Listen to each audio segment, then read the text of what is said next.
అస్సాంలోని గౌహతిలో నీలాచల్ కొండలపై ఉన్న కామాఖ్య దేవి ఆలయం అత్యంత పురాతనమైన మరియు ప్రసిద్ధమైన 51 శక్తి పీఠాలలో ఒక్కటి. ఇది ముఖ్యంగా తాంత్రిక విద్యలకు, శ్రీశక్తి ఆరాధనకు కేంద్రం. ఇక్కడ అమ్మవారు యోని రూపంలో పూజలు అందుకుంటున్నారు. ప్రతి ఏటా జూన్ నెలలో జరిగే అంబుజాక్షి మేళ ఇక్కడ ప్రధాన పండగ.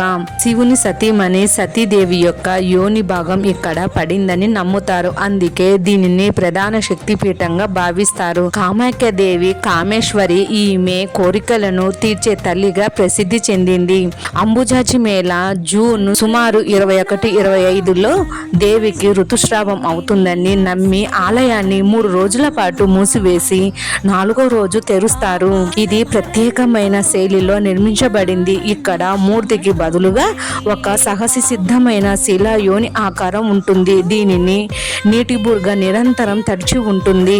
ఇది తాంత్రికలకు, సాధువులకు, శక్తి ఉపాసనలకు ప్రధాన కేంద్రం. వాస్తవానికి ఇది ఒక స్థానిక దేవత యొక్క స్వదేశీ పూజా స్థలం. ఇక్కడ సహజ శిలలో ప్రతిష్ఠించబడిన నిరాకార యోనికి ప్రధాన పూజలు నేటికి కొనసాగుతున్నాయి. అయితే మొదట కామరూపం లోక్ష రాజవంశులు, ఆ తర్వాత పోలాల కోచులు మరియు అహోములు దీనిని పోషించడంతో కామాఖ్య దేవాలయం రాజ అధికారాలతో ముడిపడిపోయింది. కామాఖ్య దేవాలయం తాంత్రిక పద్ధతులతో దానికున్న సంబంధం కారణంగా ముఖ్యమైనది. అంతర్గత దివ్యశ్రీ శక్తిని మేల్కొల్పటానికి ధ్యానం మరియు జపంతో కూడిన ఉన్నత తాంత్రిక కర్మకాండల ద్వారా ఆధ్యాత్మిక ఎదుగుదలను మెరుగుపరుచుకోవాలనుకునే వారిని ఇది ఆకర్షిస్తుంది. ఈ పవిత్ర దేవాలయం సందర్శకులకు బలమైన ఆధ్యాత్మిక అనుభూతిని అందిస్తుంది. కామాఖ్య ఆలయం గురించి బాగా ప్రసిద్ధి చెందిన కథలలో ఒకటి ఏమిటంటే, అక్కడి అమ్మవారికి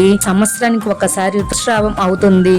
ఈ కాలంలో 3 రోజుల పాటు బ్రహ్మపుత్ర నది నీరు దానంతటా అదే ఎర్రగా మారుతుంది. ఇది ఎలా జరుగుతుందో ఎవ్వరికీ తెలియదు, కానీ ఈ సమయంలో దేవతకు ఋతుస్రావం అవుతుందని నమ్ముతారు. ఈ కాలంలో ఆలయంలోనికి పురుషులను అనుమతించరు. ఆ దేవతను ఋతుస్రావం దేవతగా పూజిస్తారు. కామాఖ్య పూజ వివాహంలో ఎదురయ్యే అన్ని కష్టాలను, అడ్డంకులను తొలగిస్తుందని నమ్ముతారు. దీర్ఘకాలంగా ఉన్న న్యాయపరమైన వివాదాలలో కామాఖ్య పూజ విజయాన్ని చేకూరుస్తుంది. కామాఖ్యను పూజించడం ద్వారా వ్యాపారంలోని ఇబ్బందులు తొలగిపోయి వ్యాపారం కూడా వృద్ధి చెందడం ప్రారంభం అవుతుంది మరియు భక్తుల జీవితంలో ఆర్థికంగా స్థిరపడతారు. శ్రీమాత్రియే నమః. నమస్తే.